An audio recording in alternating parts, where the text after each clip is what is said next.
तुझ्या स्वप्नांचा आभाळ मला देऊच नको, नकोच ते. तुझा आभाळ घेऊन मी तरी काय करू. माझं स्फोट मला जड झालंय, सांग ना तुझं पोट कुठून भरू.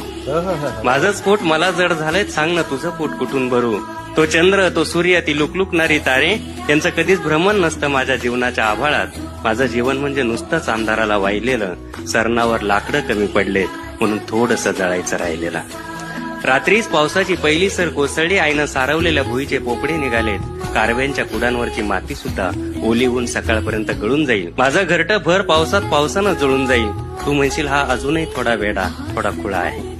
तू म्हणशील हा अजूनही थोडा वेडा, थोडा खुळा आहे. पावसानं कुठं घर जळतात का? पण जळतात झोपड्या, हे तुला पटणार नाही. मी कितीही ओरडलो बेंबीच्या देठापासून, तरी हा आवाज तुला आतला वाटणार नाही. म्हणून तू समज कर अथवा गैरसमज कर. म्हणून तू समज कर अथवा गैरसमज कर. तुझ्या स्वप्नांचा आभाळ मला देऊच नको, नकोच ते, पेलावणारच नाही. तुझ्या स्वप्नांचा आभाळ मला देऊच नको, नकोच ते पेलावणारच नाही. त्यापेक्षा ते एखाद्या उंच झाडावरती टांग. त्यापेक्षा ते एखाद्या उंच झाडावरती टांग.